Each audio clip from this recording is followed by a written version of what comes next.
I'm going to record. Sorry. That might be a part of the horizon too. Yeah. So just really meeting yourself in a full, deep way, all of yourself, whatever that means for you right now in this moment. And if there's anything that was arising from you from just this question and you'd like to share anything or ask any question, that would be a wonderful way to start this kind of topic, radical self-acceptance.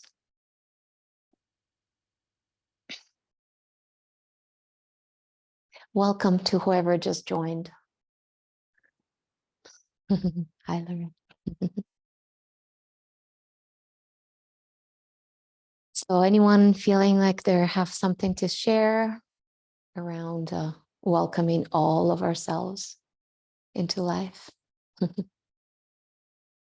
Yes. Anywhere you wanted to share it? I saw you're nodding. Oh, yeah. Okay. So, so what arose for me was, oh shit, not that. Because I was reactive with my housemate. He said something,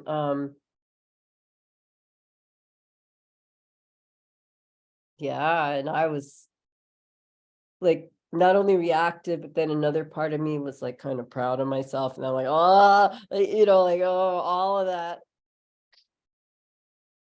Not that. Yeah. Yeah. Ugh. Yeah. Yeah. So I wonder if you have, and if you learned in your own way, in your own experience, something that really works for you when it's such a harsh response to life. Like how do you navigate that? Well, let's see, I notice it. Yeah.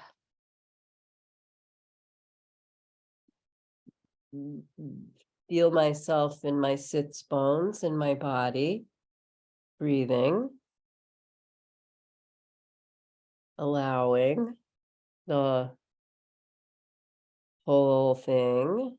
Like there's the amusement, there's the disgust, there's the egocentrism, there's, just like in and out, like, oh, this. I just hang out with it, like, so I guess that would be like a Killaby, welcome, stay as long as you. So it's for me, I would say this. Wow. All of this. Beautiful. This is what is so in this moment. Which is probably different since the moment isn't, what I mean? It's like, oh, it might not even be the same thing as 3 seconds ago. Yeah. Beautiful. Thank you. Thank you. Anyone else, any sharing? Thank you so much, Annie. Oh, yeah. People want to.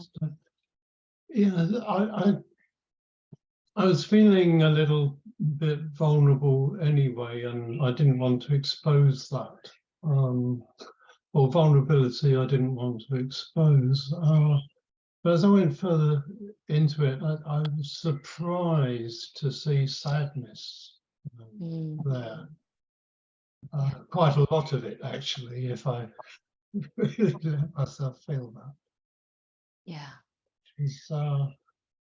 Which was interesting. I wasn't expecting it. Yeah. So how lovely it is just to stop and just pay attention, right? It's just we're so fast in our day-to-day activities, and I'm guilty constantly as well of that, although awareness is here, but there's like so much engagement with doing that sometimes I can notice there's something here, but I don't stop enough to look at it. And in this not noticing, and not looking at it, not paying attention to it, it can perpetuate underneath, maybe irritation, maybe sadness, maybe anger, whatever it is.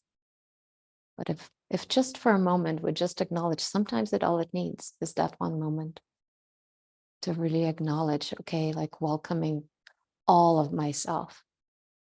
But to really stop and welcome all of myself, I really need to feel first all of myself. So yeah, for sure, Annie, that's like a wonderful stage, like become aware, totally. Like the now process, right, with KI. The now process is a beautiful tool. It's a first dimension tool.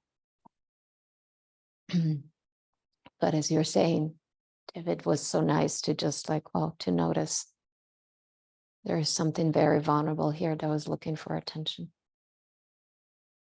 And I mean, going even deeper, bring more KI, for sure, we can even go into further radical self-acceptance, not because we think it's good for us to accept ourselves, but just an experiential full body capacity to accept ourselves. Yeah, the totality of it all. And the judge and the angry one and the victim and all of these emergences, like this rising and falling within our experience of existence. Sorry, I just need to close the windows, let baby cry.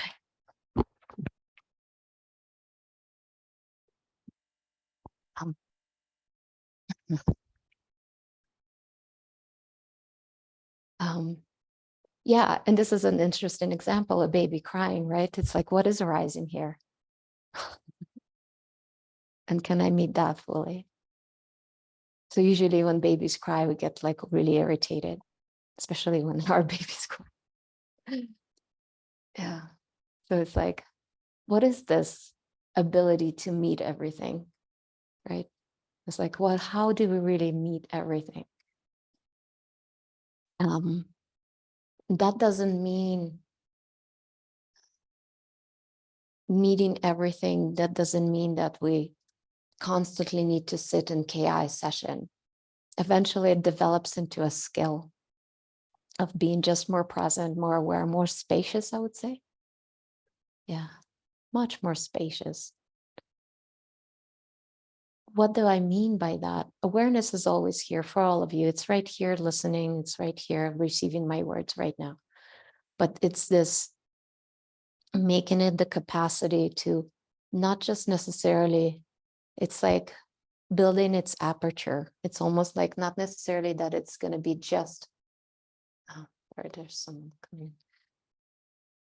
Not necessarily that it's just merged with whatever, it's really aware of right now. It's aware of my voice and it's aware of the sound of my voice and the meaning of the words. And it's really present, kind of just receiving that. Hi, Jess. There's many of you here. Do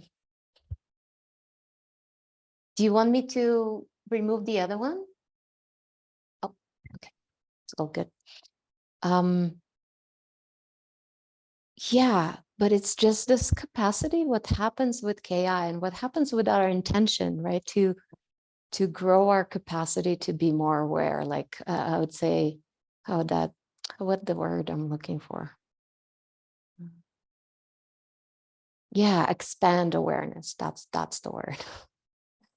So expanding awareness. Awareness is always here, but what really helps is expanding awareness. And what I mean expanding awareness is becoming much more attuned to subtleties that are happening moment to moment. And sometimes we will need to stop to notice for sure and ask even some questions like what's really going on, who or what is this about, what is this, just in general, like what's going on here. And sometimes it would be just this going through life, but yet the attunement to be perceptive, not just to our thoughts in the head, but to so many other things that are going on in the body. And this body awareness thing just really, really is the key to expand awareness, because there's so much going on. apart from sounds, there's sometimes, right, pictures come and go quickly, you know, there's energies that these pictures and words evoke, there's sensations, there's definitely emotions that probably underneath kind of bubbling, really ready to come to the surface, but there's resistance going on, there's repressed material, there's so much going on all the time. So, and just coming back to kind of the initial self-acceptance part, this radical acceptance only really starts becoming a reality when we get out of our head, not because we have to, but because we start reorienting ourselves on this expanded awareness in our body, right? So by getting curious, like, what is my body experiencing right now? Doing the now process on the body. Okay, how am I feeling? How's my chest? Oh, it feels heavy, or it's fluttering, or it's nervous. How's my belly? How's my, I don't know, solar plexus? How's my throat? So really just kind of starting to bring your awareness more and more into the body, it will start to expand it. It will start, because it will be very, very attuned to, how do I say, subtleties. And subtleties are quite messengers right there. Let's see if there's anything else. Anyone else like want to chime in? There's, it's a really interesting topic, because not only until we bring that radical welcoming to all of myself into the actual experiential felt sense, not just a great idea that someone tells us about, only then things start shifting in our life. So any questions around this topic, any sharing would be amazing.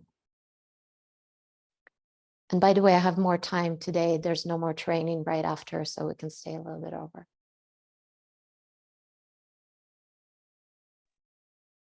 So maybe, Okay, hold on just 1 second. Who's talking? Oh, Dominic is talking. And Jess, there was Jess after, and Jessica, is that correct? So we can keep that order. So Dominic? yes, what I would like to share is that for me, the biggest challenge in that is, so I'm learning to allow, but there is always, of course, that part that wants to change the discomfort and try to find kind of solutions for this and that and this and that. So it's resistance. Also, it's fear-based, a lot of fear, and it activates. But when I really can go and I really am in the present moment, then it's amazing. Sometimes it's like, oh wow. But in the everyday life, I think I don't go that deep, and so then the mind is still active, and all kind of fears and this and that, and challenging. Yeah, I hear you.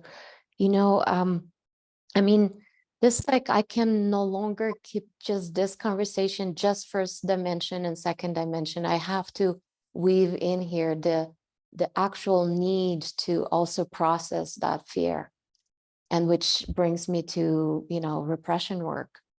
And not until you see the discomfort, the radical self-acceptance comes with repression work. Actually, that's where I was almost going to lead that.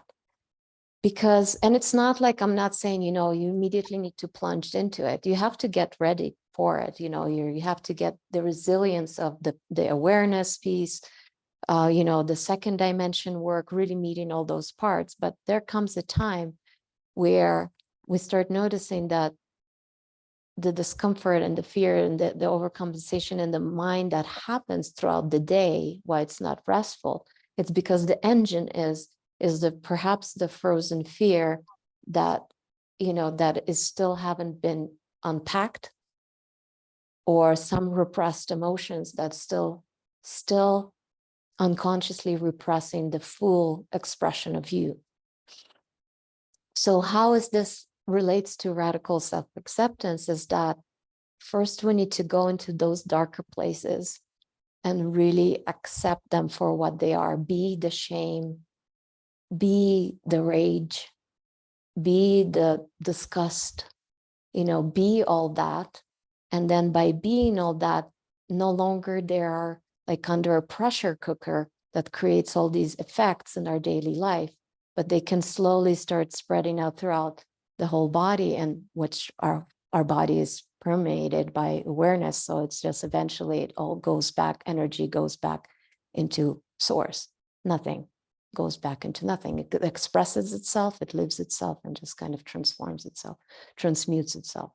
So, yeah, that the discomfort in the body could be just related to actually that inner, deeper, buried pressure cooker of repressed material still. Yeah. So there's probably amazing facilitators out there that practice repression. So if someone kind of financially needs that support to have sessions without necessarily paying a chunk of money, maybe you look around in the members area and ask, well, I know Catherine, the one and Bernie are into it. Reach out to them. They could probably facilitate you. And that would be great. And they're very sweet because they're like very motherly and they're very gentle. So it's not going to be just a rough, just repression work. It's kind of probably going to be a hybrid version. Yeah. I absolutely need somebody because I can't do it on my own. Really. Yeah. And there's some point I also needed with repression work. As much as I could do on my own, I also had to reach out to Toshi and to Darby and to Dan and have some facilitated sessions, because you just can be much more focused and much more disciplined within a session than just doing this very, very heavy stuff, let's say, on our own and looking through some of it. Yeah. So it does help to have support. Thank you, Dominic. So it was Jessica and Jessica. Hi. Hi. So my question is about this radical acceptance.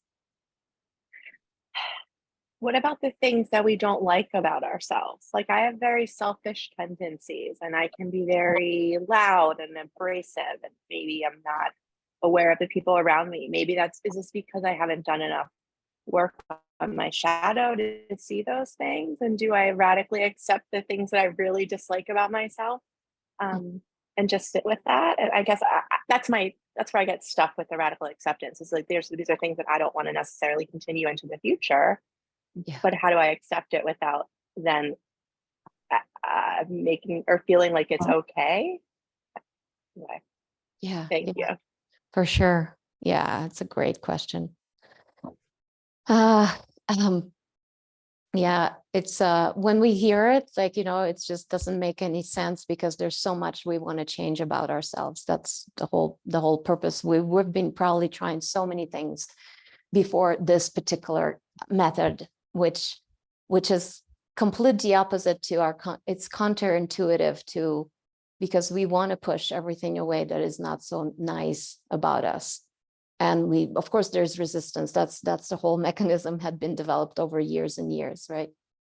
But not until I've learned coming to this work, not until I've learned not to push away my trauma, which was debilitating me. And from this trauma, what the idea of myself was very, very limited. Like, I can't speak, I'm not intelligent, I'm not perfect, I'm not enough, I'm not capable, and blah, blah, blah, blah, blah. So many things. Now, so these internal things that I didn't like about myself, and I hated my voice, I hated how it sounded, I hated so many other things about myself. I hated my shyness. I had it like constantly needed to hide. So just from kind of this direct experience, not until I started to actually, instead of pushing it away and trying to change it, which was the initial thing coming to even seeking, starting seeking enlightenment and whatever spirituality. That was the initial drive to it, because the only way I could fix it before, it was with drugs, literally. And that's the only way I could come out of this tiny, shy me that I so hated. And I could be all this loud, kind of much more, how would I say, social Alina. And so coming to this work, you understand that it's such a way of inclusion. It's such a path of inclusion that it comes in not just rationalizing self-acceptance, but it's actually going into those places that we don't want to go. Like, let's say in your case, you're saying, you know, you're maybe loud, maybe there was moments when you were in your childhood was exhibiting that kind of quality about yourself, and it was not okay. It was totally not okay by the society or whoever was around you. So you developed kind of this hatred towards that quality. So now going back there and really reliving that moment with the capacity to embrace it fully. And what I mean embrace it fully, even the hatred towards that. That is also what we need to embrace, right? So even that has to be allowed and included. Resistance towards that, even that has to be allowed and included. The disgust with that has to be allowed and included. The actual pattern of selfishness has to be allowed and included. The pain it caused to others has to be allowed and included. I had to sit with so much pain I caused from my egoic, self-centered personality. And I'm so intense. I was so intense. I was caused so much pain to my mom and people around me, to my older son. I had to like soak in that shame and soak in that pain, soak in their pain, and really, really alchemize it within myself as the spaciousness that I am. But it was really, really painful. I've been talking about it right now. Now it's like it's right here. There's really intense sadness about what happened and why I caused. But not until I really, really, really embraced that, all of it.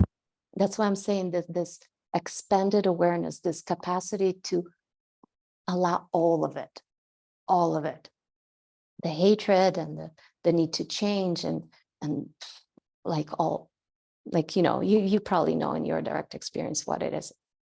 So in this kind of modality, because KI can offer that, you know, we're going to start seeing that, wow, it's only by, and we heard, you know, non-duality constantly point, allow everything to be as it is, or allow it to be everything as it was, but not until we actually sit down and actually experientially start doing that over and over again, going into those, all those places that we felt awkward, weird, whatever, guilty, shameful, needing to hide something. So, and finally unpack all of it into existence itself that we are. Only then, wow, things start shifting. Yeah. Thank you. I think the key thing that you said for me here was accepting the resistance to and like, and all the shame I have about the shame, like all of that layers on top of it. I think that's really something I hadn't thought about, like that dimension of it. So I'm going to definitely sit with that. Thank you. Yeah. Wonderful. Thanks, Jess. Jessica? And then Yeah, Dana, yeah. that was a great question. Really helpful. Yeah, so since I've been doing the work, you know, and working, taking your class, I'm noticing much more emotions coming up, mostly anger, sometimes sadness. And what's been happening sometimes, not always, there's a lot of times there's resistance, but there's this sort of acceptance of them, like they're just coming up. That's all that's going on, and that like it's okay. You know, before there was always this belief or thought that if I feel that way, there's something wrong with me and that's bad, shouldn't be happening. But somehow or another, doing this work is loosening up that belief And like, it doesn't happen all the time. There's a lot of times when there's resistance and stuff like that, but it's really a shift. It's really, really a shift. And it's like it's okay that it's happening. It's just, they're just coming up. And it's like they come up for really insignificant things. Tiny little things will bring them up. And before I always just repressed them automatically without even knowing they were coming up, that they were there. And so it's just kind of amazing to see them arise, and then, oh, there they are. And it's like, this is the space for them to arise, and that's fine. You know, it's pretty incredible, actually. It's really a different experience. Beautiful. Thank you. Thank you for sharing. I had this wonderful gentleman also taken, they just graduated from certified facilitator training. It's from Russia.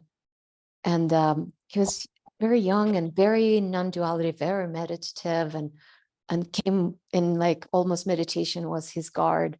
And it was kind of interesting to work with him, what you're saying, over some time, like this guard, this kind of, guard of presence that was right there in front of him, like really between his feelings and him, all of a sudden started to slowly be more, how would I say, more just shifting between transcendence and like not feeling into loving kindness, or like loving acceptance, allowance, so to say. And it's a different quality to the same consciousness, right? Appearing in a certain different quality, like more feminine, supposed to masculine. And this kind of a feminine way of our awareness, consciousness coming in was now graduating. He's like, wow, I can feel shit now. There's so much that I can feel now. And he's like, was so like, it was so amazed. And he says like, I'm so amazed at the programs that I'm so aware of, the feelings that are coming up, and they're just flooding my system, and my system knows how to feel now. And it was just such a fascinating kind of transformation from really being on guard, really nothing touches me, there's nothing to look at. It was quite cool, quite very vulnerable and very open and very, very sweet individual. So it's thank you, Cheska, for sharing. I know Annie wanted to say something. Yeah. I love this because Jess was sharing, like what I do is the part that, if there's a part that, or consciousness of, like, or no, I don't want to go there.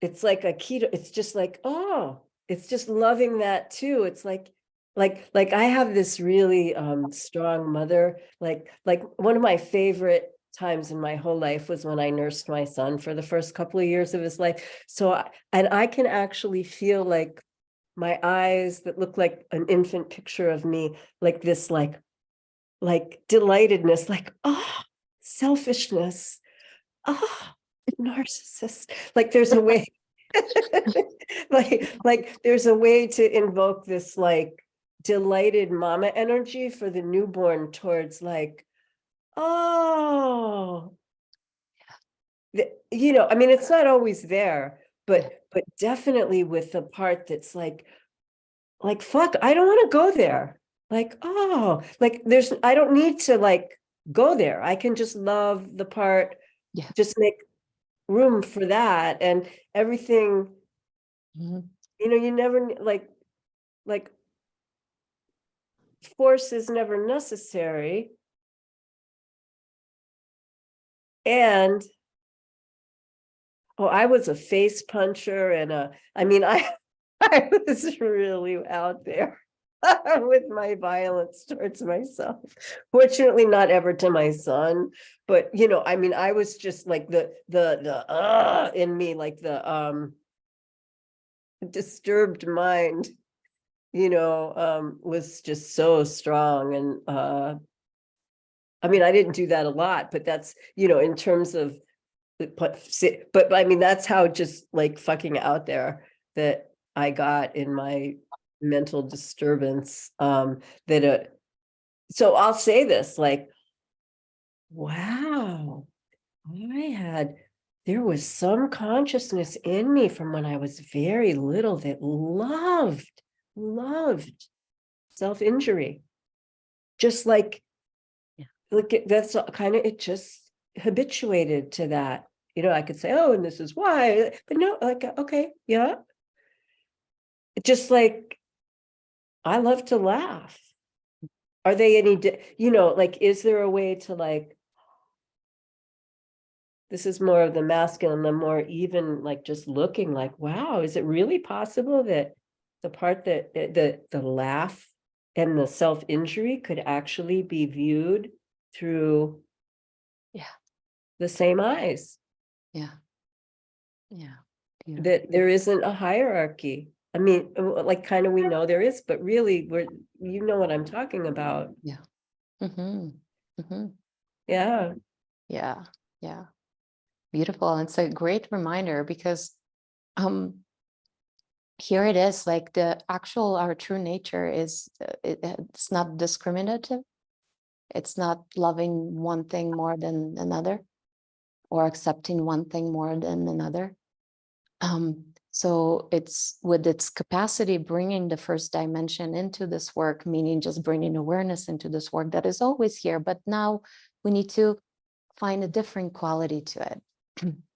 Meaning, yes, it is always here, and yet we just need to, instead of it being completely merged with the story and completely lost, is to disconnect it from being so entranced into being a loving, caring space for all of it to come and go, right? So in this kind of subtle shift, which looks like nothing is happening, but internally a lot is happening. And it's just that, as an example as well, like Cheska, you're saying, the anger arises, and just seeing that, and seeing where before there's immediately repression to that. And then maybe, let's say, I'm not saying it's your experience, but maybe even with that, there's just the judgment arises still, like maybe an old habit of the judgment of the anger. Why is it here? So it's just that, can I include that too? Can I include this too? And by this reorientation to the inclusion, what I mean by that, it's a subtle reorientation to who and what we are actually. So now we're not operating from within the story or from within the resistance, which is very limited, but we are actually in this constant, ever allowing, becoming who and what we are, always, in a sense, free. And in that case, I'm not saying all of a sudden we're going to like just sit and allow all day and that's what life is going to change. No, I'm not saying. We still need to do some processing. We still need to be active in the world and get ourselves out of our comfort zone, and just get out there and do living, which is very important. But nevertheless, our attitude toward our inner world is really, really, really going to be a huge, tremendous shift, especially using these tools, especially doing KI, doing the second dimension, going through some repression work as well. Definitely, it moves loads and loads of stuff that arises as negative self-talk and different overcompensation, making stories in our mind around different things that are happening to us and so on. So it's a kind of a holistic approach. It is an inner attitude of radical self-acceptance, but it comes through doing the works, through doing KI, or through changing. Of course, not just KI. We can bring it to our day-to-day activities, to our, if anything, like violence is never the way, but curiosity is. Curiosity is definitely. So yeah, it's this innate curiosity. How do I, let's use the word, unenlighten myself? What happens? How do I jump from this allowing space that I am into the story, into the mind? What happens? So it's just getting curious about our dynamics is really, really helpful. And eventually, yeah, eventually opens up a lot of possibilities. What I mean by that, it also builds our resilience to look at very heavy stuff. Because if we build that capacity of allowance, if we build that capacity of this kind of nurturing, and as you're saying, Annie, like, oh, wow, this kind of awe with anything. It's like, oh, wow, shame. Oh my gosh, I haven't seen you. I haven't touched you in a while. Come here, shame. Let's be ashamed. I am shameful. Wow, okay, I am shameful. Now, I mean, I'm saying that I can be very blissful to be shameful. But before it was loads and loads of like, oh my gosh, I need to hide. I cannot share with anything. I can't talk about this. And, you know, but it's a very different place where it is right now. So I'll take maybe one more question or sharing and we can meditate.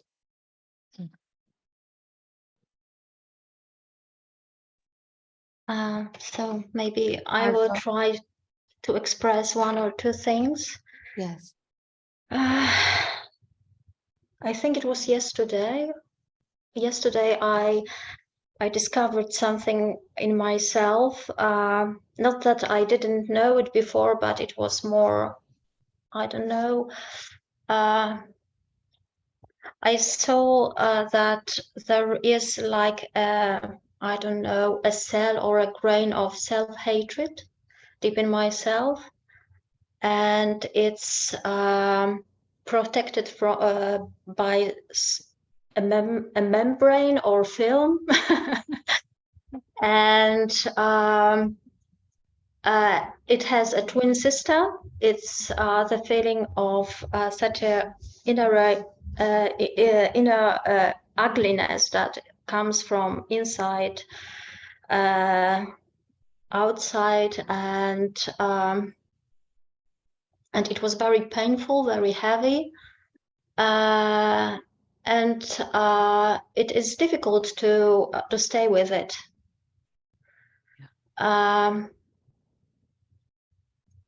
But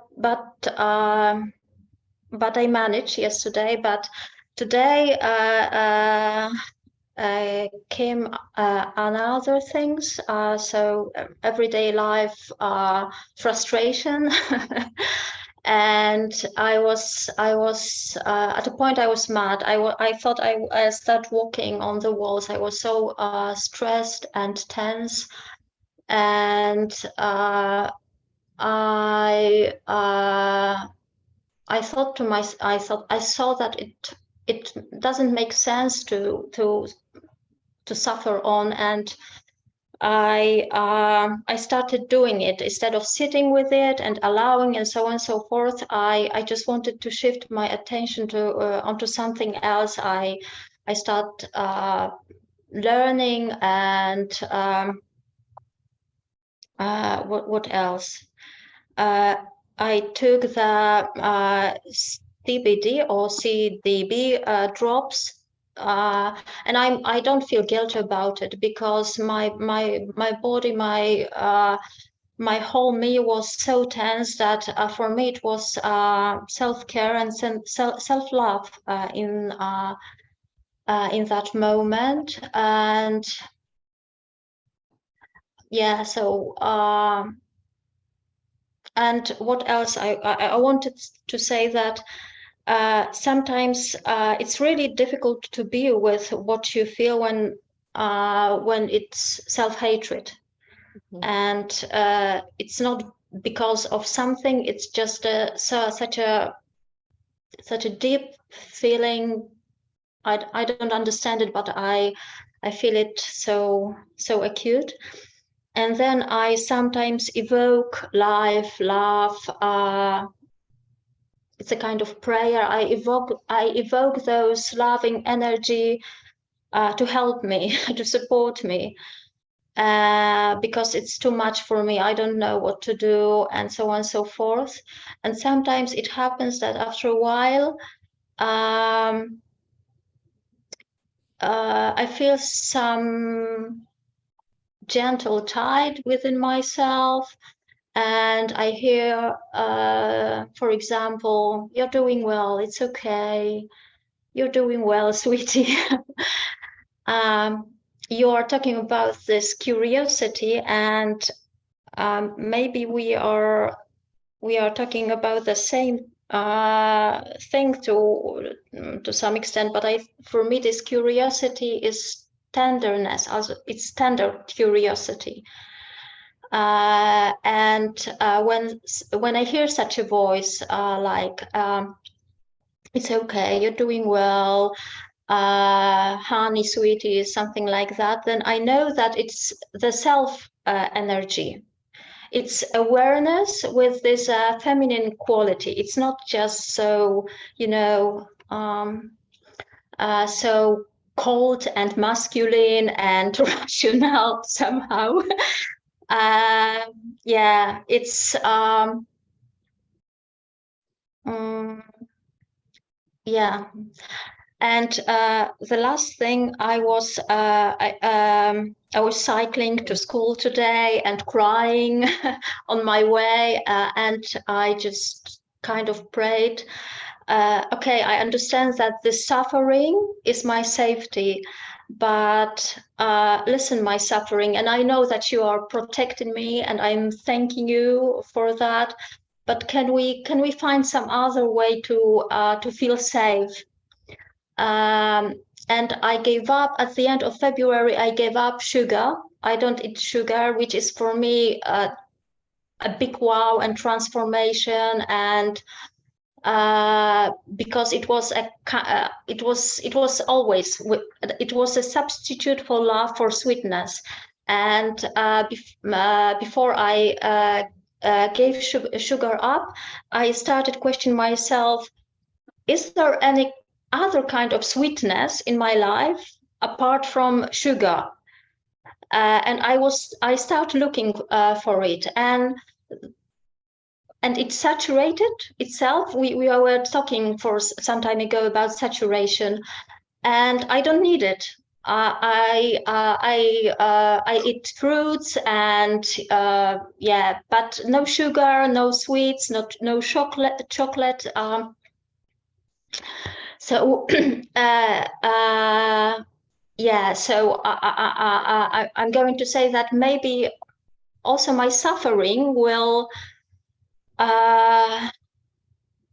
decide itself in the future to let go, to become. I also ask my suffering, would you like to be something else? Would you like to change a bit?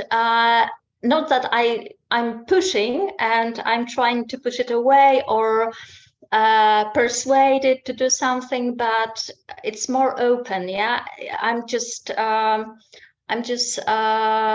talking to it and asking questions, and it's like touching. Yeah, it's like, where are we? What is possible? How does it feel right now?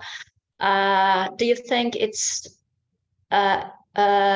possible at all, or how do you feel with such a question? So yeah, Mhm. that's it. Thank you, Margot. Yeah, what a journey. And do you do KI sessions, like exchange or work in? No, yes, I would like to. I'm preparing for it, but right now I can't. And yeah, but so I know that to look at this repressed stuff, I need a facilitator. I mean, it's too hard to do it on your own. I have such a personality that I do a lot of things by myself anyway. But I've also discovered that to some places it's better to go with somebody else, and it's nicer. It's the way I want it. But Yeah. right now it's not accessible for me, let's say. Okay. Okay. Yeah, because The thing is, from just direct experience, not only it's not enough to talk to our suffering, but it's not even enough to wake up to our true nature for the suffering to go away. What do I mean by suffering? I mean, there's somatic memories that are certainly have to be much more skilled with how we get them out of our system. And of course, you're doing the best of what you can do, which is accepting them and being gentle and not trying to push away. So just really working with the resistance part to it, which is amazing, which is already a whole other attitude. So like it would be so much easier to come into this work and just learning even a couple of tools, really a couple of tools. So yeah, and by the time you can't really get a facilitator, I mean, even just reach out and we can meet for a clarity call. I can teach you a few things, simple things that you can do for yourself to support yourself. Because if you get triggered, I mean, it's a nice thing to allow and just rest with it, but at the same time, it's not gonna shift things as much. I mean, tenderness works a lot of things, but it's just gonna come back and might soothe it for a little bit, but it's just gonna come back again. So Yeah, it's coming. Yeah, it yeah, has been coming back, but yeah. mm, Yeah, I mean, for sure, it's way, way, way, way, you're way more equipped than avoiding things. That's for sure. I mean, you have like definitely a huge benefit and a huge advantage to, you know, yeah, not looking at all, but really facing. This is magnificent. So now it's just to get equipped with 2-3 tools that you can use so you can start moving that energy. You can start unpacking, and it's just simple. I'll send you a list of like mining questions that you can use instead of the questions you're already asking the suffering. You can ask those inner energies, you know, what a contraction in my chest or like whatever, tight stomach or whatever it is experientially you also feel through the suffering. And you can start learning how to dialogue it in its language, so to say, in the language of the unconscious. okay. And then it's just unpacking the story, and also along the way, also feeling like, okay, what is it that I'm not feeling here? What is it, you know, what is it that that wants to be felt deeply? And there's also some simple questions or tools that can take you into the feelings. And Thank you, Alina. yeah, and that doesn't mean like we don't you know, we don't have feelings, you know, like, you know, you were expressing, you know, tears were rolling down and there was sadness, maybe, but maybe there's underneath that, maybe there's something else. Because if we have easy access to sadness, usually it tells me that there's something else that is still hidden under, probably some emotions that we don't have access to about whatever the situation. Maybe it's tons of rage about it. Maybe it's a lot of fear. Maybe it's something else, maybe. So, yeah. So anyway, And how do I do this clarity call? How do I find it? Or what? yeah. So it's in the Killaby.com book a facilitator or something like that, book with certified facilitator, there's like a black button. So you can click on that and then it's for free. You can book a clarity call through the platform. You just choose my picture, meet Alina or something like that, and then it will take you to a clarity call booking. Thank you so much. Yeah, well, we're welcome. Yeah, wonderful. Hi, Paige. Okay, so let's rest. Let's sit. Hi, nice to see you. Yeah, we started a while ago, so we're kind of just gonna jump into meditate together for now. So whoever needs to really live at 1 hour, which is very soon, you can go ahead and just switch off and turn off. But we're gonna stay for another 20 minutes or so to rest together, meditate together. Gonna find my bell.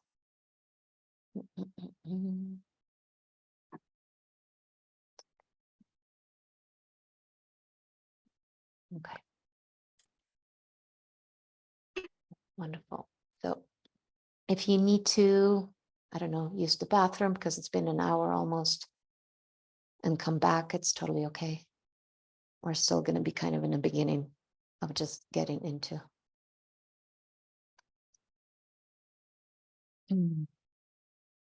But if you need to adjust your position or get a blanket or get yourself comfortable, if you need to stretch or move, go ahead and do that.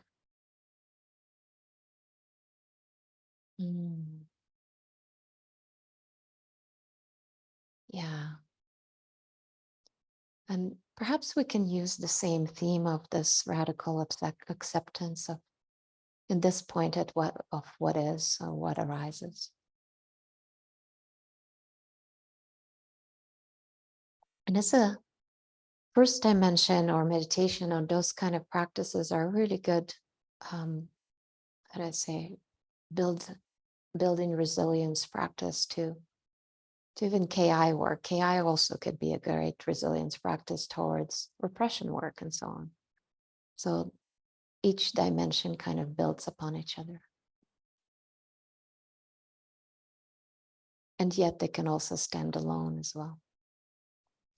So this radical acceptance of what arises, let's make that an anchor to our mind. So the mind, when it gets busy, when it gets lost, invited to really deeply, deeply allow all of yourself, all of what is arising. And when I mean all of ourselves, it means the fundamental who and what we are, the existence part, is always here, unchanging. And within that space, vigilant space, there is the arising, the direct experience of words coming and going, sounds coming and going, pictures coming and going, which can be translated into colors, shapes, forms. There is energies that could be translated into densities, heavier, lighter, expanded, contracted, cold or hot. There is energies of resistance, energy of effort, energy of control. There's so many sensations that arise. They come and go. Even our body is just sensations that arise within awareness.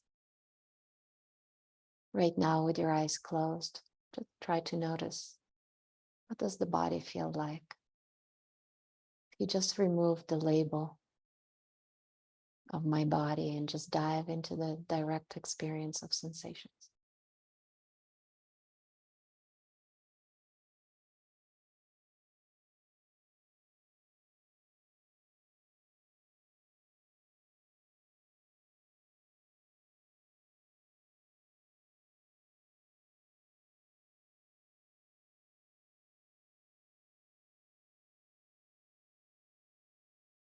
And you might notice wherever the attention, if the attention is not there, everything else disappears.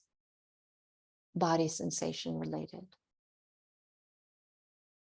So in my direct experience, I really feel my ankles because I sit cross-legged and there's pressure there. So that's all I feel. My hands crossed, my fingers. So now removing all that, and if I just dive into simply sensations happen, try what it feels like in your direct experience.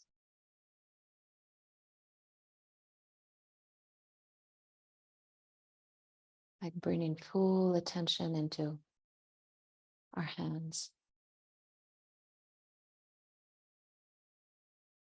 Feeling almost frequency and vibration in our hands.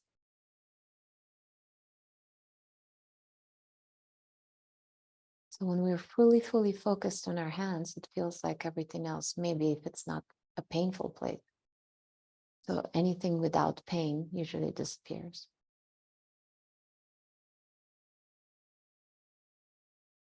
All that to say, coming back to what is arising and what is relaxing. So when I say radical acceptance of fully yourself, what is meant by that is like everything that's coming and going, sensations, sounds, energies.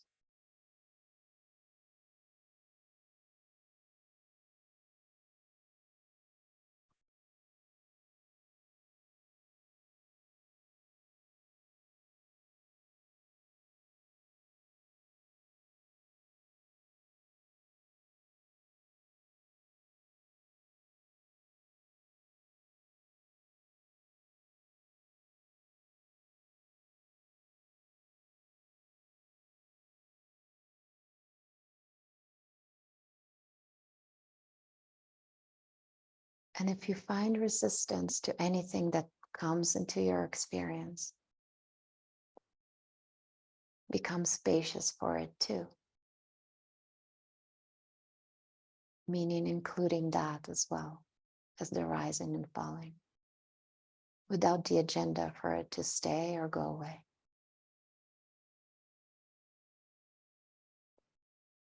If anything, just a curiosity.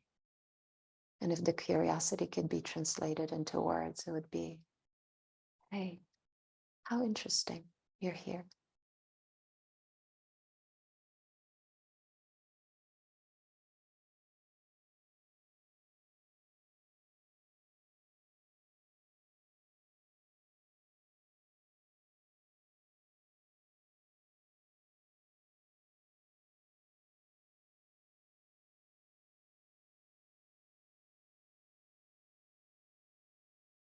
What else about my experience I haven't accepted yet?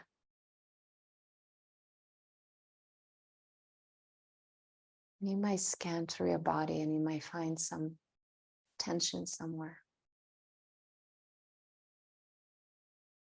Wherever there is tension, there must be resistance as well to something in the past. There might be a repression as well of something of the past.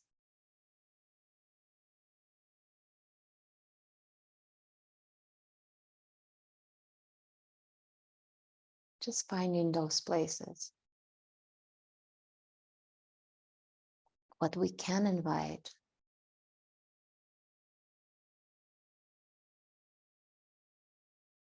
is the relaxation of the resistance.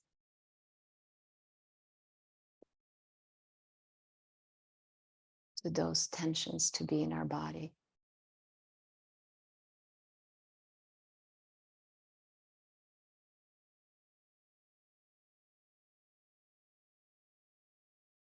Relaxation happens by not turning away, but by actually facing and being very intimate with whatever it is that you're looking at. If it's resistance, just be with resistance.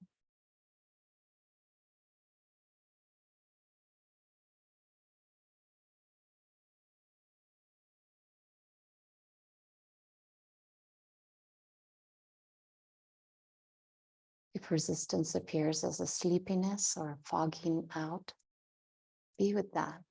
Be curious about it.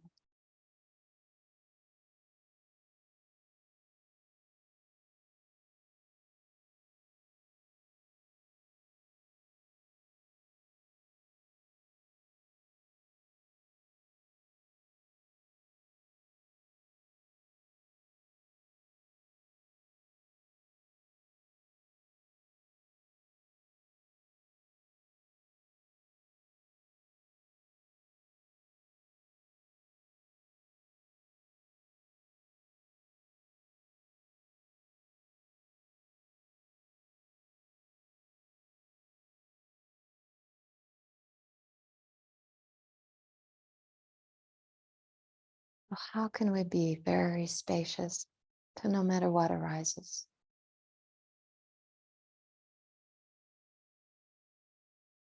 How can we make every single arrival a guest, an honored guest?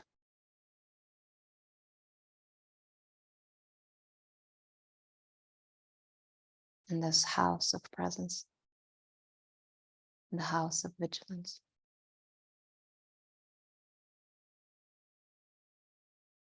In the house of awareness.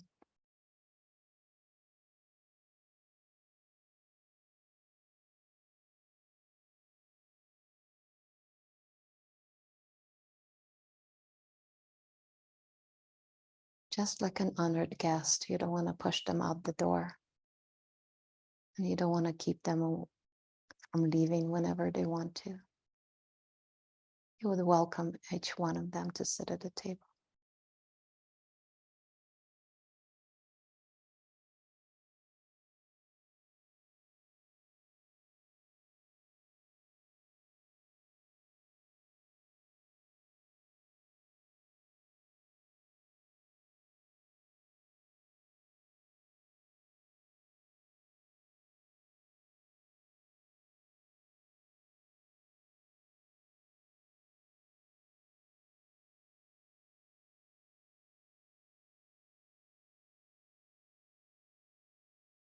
For whoever is new here, just relaxing deeper and deeper would actually brings more rest.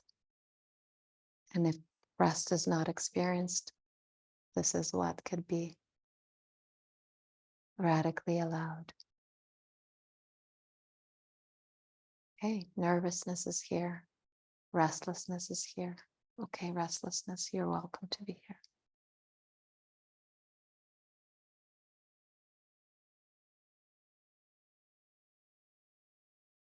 Inability to be still is here. Wow, hi, nice to meet you. You're welcome here too.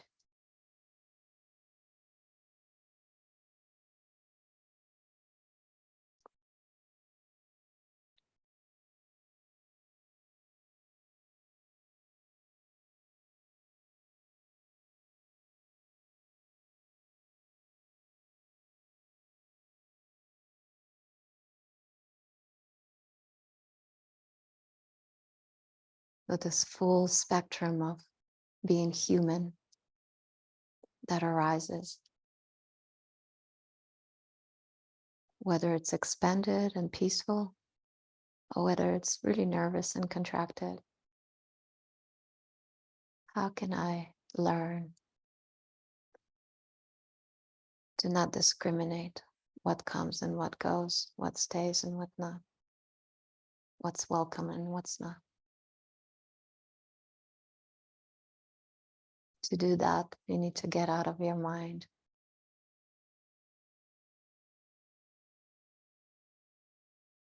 And enter into your body.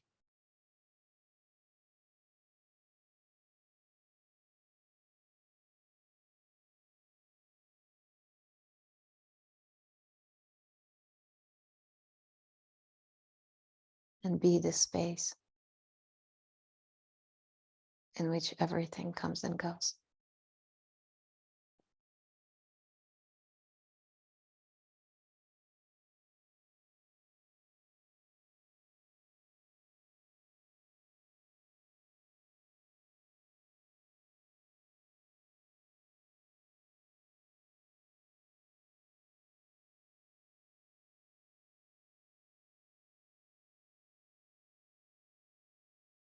And you might start noticing that acceptance is not a doing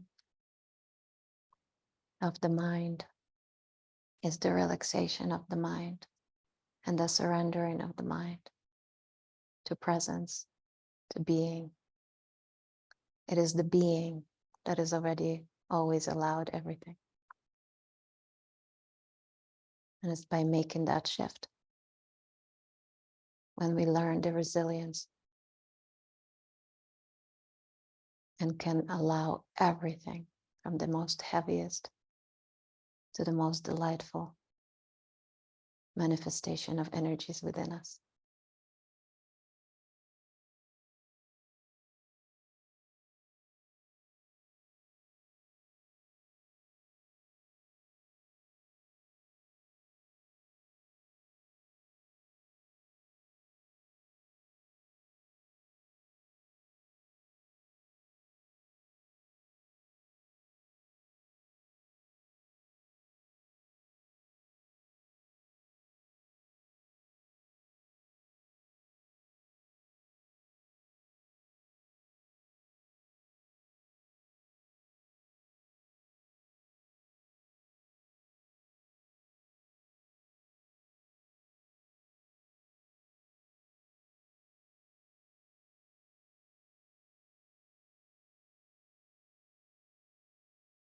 Again, there's no goal.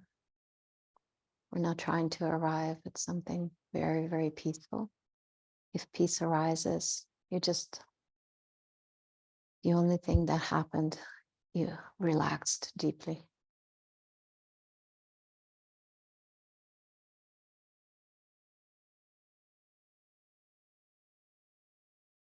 And if it is here, you can never keep it here. It comes and goes.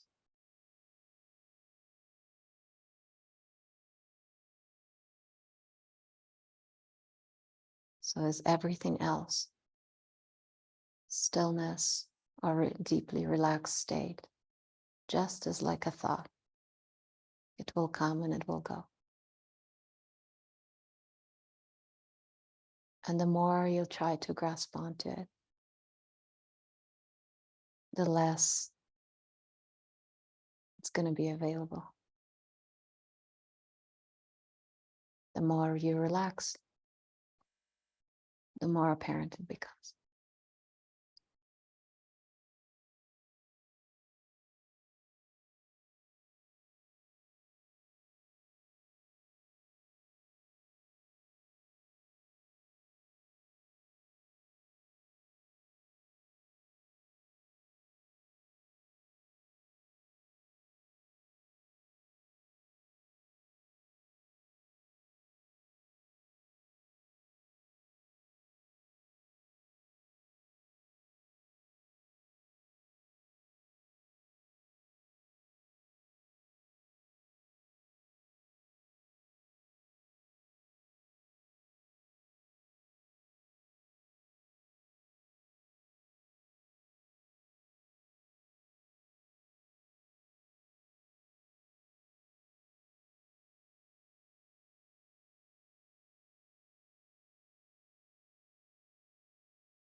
Again, before we enter into just sitting in silence, just a reminder of the elements.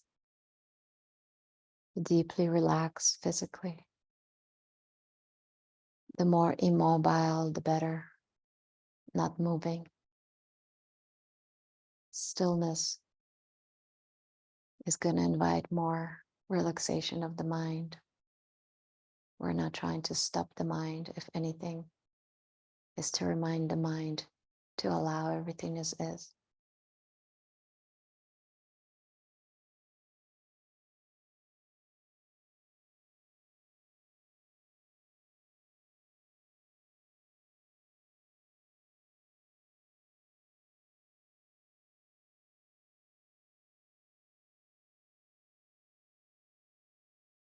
And if the mind gets bored and doesn't know what to do, you could just direct it towards paying attention to the senses, the sounds in the environment. Whatever you're hearing, let it be heard with your whole body, with your whole being. Let it enter your system and translate into feeling. We have the capacity to feel sound.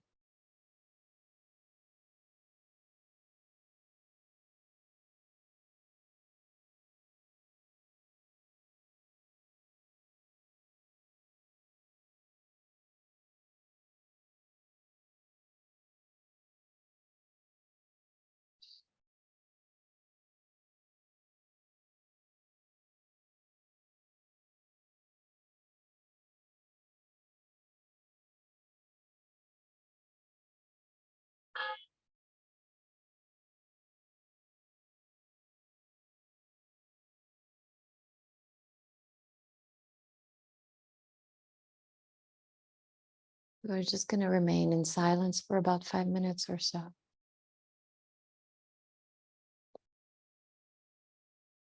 Just see, notice where his awareness gets drawn to. Practice bringing it back into the present moment from thought. And in general, just get curious about your experience and this capacity of allowing no matter what arises. Even the tiredness or the need to stop this practice right now, this irritation maybe with not having a quiet mind. So how can you invite that and accept that and allow that to be a part of here now?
You need to stretch your body slowly with your eyes closed, and you need to move your legs. If anything fell asleep or needs a different position, go ahead, support yourself with that. And we're slowly going to take time to get back.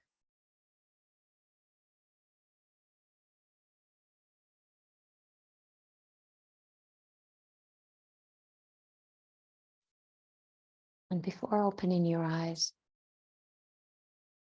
let's connect for a moment with in the space of our heart. And just bring either a curiosity, either an intention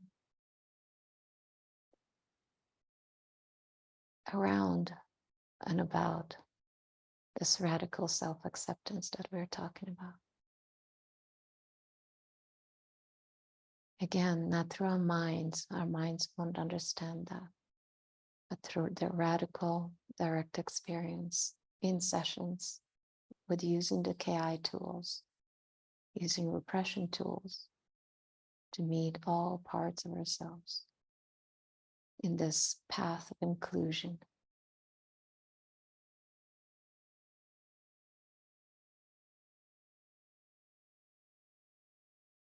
Whatever it looks like for you throughout the day, start noticing that.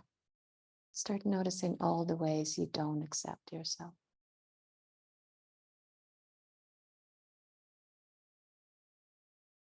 That doesn't mean I need to change my attitude towards myself. It just means accept that too.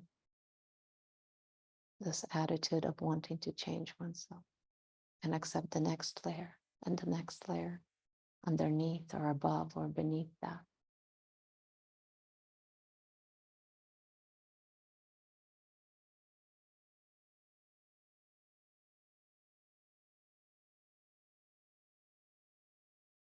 We're all together just watching, just curiosity about this tendency of constantly resist existence. Just get curious about it. Watch it. You might be fascinated by how that constantly creates this inner tension that we call separation.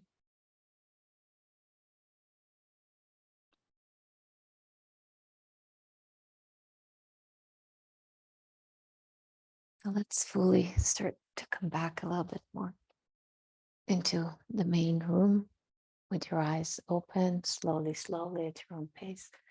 If you need to stretch or move, I love doing that. If you need to take your time, please do.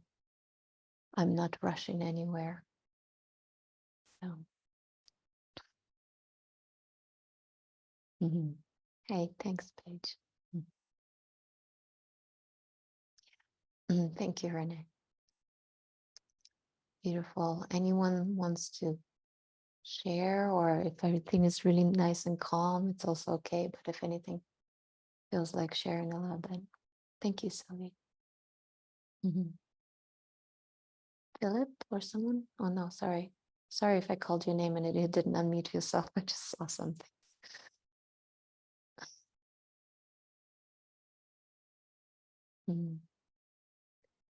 Yeah, if anything, I want to add is like, I don't want to emphasize this is more important or repression work is more important. They all have importance. Second dimension, really important as well. But it's in the resilience that we build with these practices and the readiness that we build with KI eventually, inevitably will lead us to repression. And not until I got to repression and using the wonderful tools that are out there that my actual ease with the unknown and actual effortlessness, these beautiful words we hear with non-duality, effortlessness and what I do in life and how I engage in life became such a huge difference. Because all of a sudden, no matter how I look or how I appear or how what I say is no longer a hindrance to the repressed full expression of me, that fear of being me. I mean, they're probably still there, fear of expressing anger to a certain degree. I'm still working on it. It's not all done. But yeah, I guess that's what I wanted to add. Get curious about all of the dimensions, explore, as it can lead to really radical freedom. Mm. And, well, I see some new people. Hi, Annette. Hi, Alina. Yeah, nice to see you. Well, thank you for joining. Yeah, this happens every Tuesday as much as I can. I mean, only if my kids get sick or I get sick or I miss it. Yeah, Renee, I'm just gonna get back to you in a second. Yeah, I wanted, before people start disappearing, I really wanted to announce my excitement about me and Darby are actually officially, by now we're developing it, and then now officially starting to announce it. We're organizing a 3-day, 3-night retreat in the US. It's very going to be close to Montreal, folks, and people in Canada, because it's a 4-hour drive south. It's near Albany, New York. And it's a chalet, it's in the woods. It's going to be, anyway, it's lovely. We're really bringing like real hugs to people and real time experience with each other, with KI, with Integral KI and the tools. So it's going to be me and Darby and a wonderful private chef that she's been doing retreats forever. And she's just also this beautiful heart person that's going to put lots of love in our food. So yeah, I know it's not in in Europe or wherever you are. I know we're going to try. The intention is to create this in summer sometime. I don't know, maybe spring or fall. Bring it to Europe, and in winter do one longer one in Mexico. So we can start coming together in person. I think it's important. Wow. Yay! Thank you. That's not far from me, really. Okay, awesome. Wow, how exciting. Oh man, great. Thank you.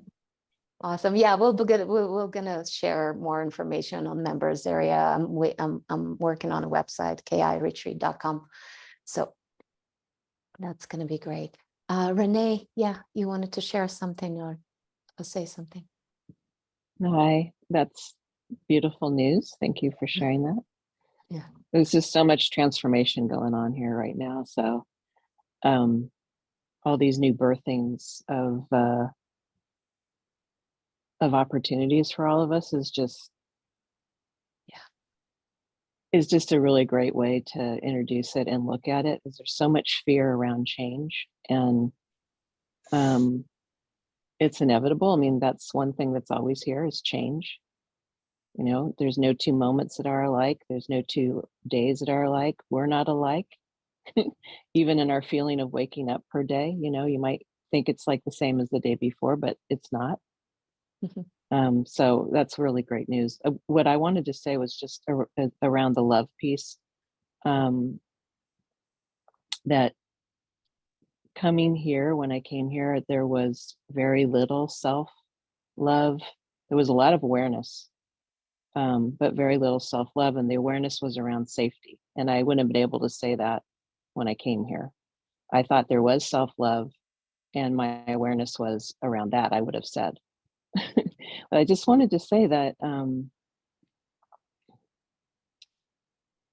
when you're able to work through and work with your emotions that have been repressed, and from my experience, that's where I'll speak, that it's not attaining self-love. It's not really attaining anything. It's, from my perspective, there's a letting go of the things that I've been resisting my whole life. And I don't know that I would have used those words, but the letting go piece as the parts of me that I was clinging on to so tightly to keep me safe, as I work through those, and it's not easy work. I don't want to paint a picture that it's all simple, but it's certainly easier than I imagined it would be. So the villain that I created in my head, the fortress that I built in my life, the fears around that were much stronger and much more difficult than working with it. And so the whole point of me even speaking is just to say, the love that I was looking for was here all the time. And that sounds cliche as well. But I really want to point to that it's inside of us. All the stuff that's here that we're talking about, that we're sharing, that Scott and Dan are pointing to now with just passion, so impassioned about this. And you're seeing the facilitators all pointing ahead that way. And also members like myself pointing ahead that way, is that the self-love, the embracing is under all that fear, waiting for each of us to discover it. It's there. It peeks out. You'll feel it at times. It peeks out, and then you're like, no, I know. I don't trust it. I can't trust it. I've never been able to trust it because in our human essence, maybe we were abused, broken, our hearts were broken, all those things, but that it is there in the letting go, and the working through. That's all I wanted to share. I just have so much love when I see everybody here and I come to any meeting these days. It's just, regardless of what anybody's done or think they've done, we're here, we're doing work. I have love for you. Alina has love for you. I hope you have love for yourselves.